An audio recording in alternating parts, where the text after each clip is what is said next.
Hi, my name is Chris Mnguni from Davidton Grace Baptist Church. I want to talk about the abuse of Lobola. In the church, we have so many young people who want to get married, but there's been a challenge or a stumbling block that is always in their path. Is this practice that is called Lobola. Lobola is so beautiful. It is a way of African context or culture of getting people who want to get married or the families together. The understanding of Lobola is that if you want to get married, the family of the bride and the groom, they meet and they negotiate on how many cows that must be given as a token or as a gift. But over years, this practice has been abused. It has become now a way of making money or exploiting the young people who want to start life, who want to get married. Many of them, they ended up putting off marriage for quite some time to save up for many years to pay this amount of cows that are needed. For example, if you are a Zulu person, you are expected to pay at least 11 cows. If you ask that how much is one cow, they will go for today's rate. They will go from 15,000. Some will go. They will even ask up to 18,000 for a cow. So this is it really makes it hard. But there's also another challenge for Christians. Christians, they when they get married or when they prepare to get married, their families uses the issues of Lobola to stop Christians from getting married because there are sacrifices that need to be performed.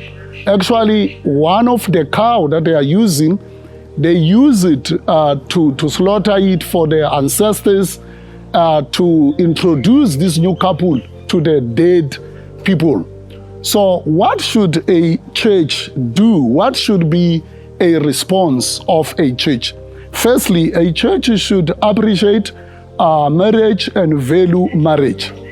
But then on this issue of Lobola, the question is, should a Christian church or a Christian brother pay Lobola?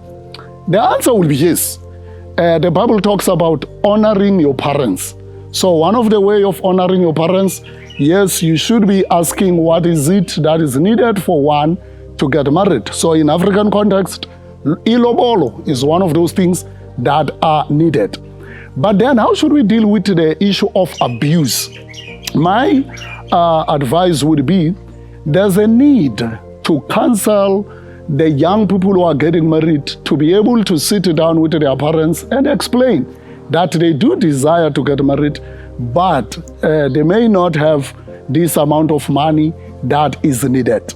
Marriage should continue to be valued more than any practices or any culture. Marriage is from God, is given by God. It shouldn't be put off until late in life, until people start cohabiting, people start being immoral. So all that should be avoided. But they can, where the young people can sit down with their parents and they can discuss in humility that yes, we honor you, we love you, but we still need to get married. So lastly, we need to understand that the marriage is a picture of the church and Christ. It is a picture of Christ who will come back and get his bride. Now, we need to value marriage. We shouldn't put it off.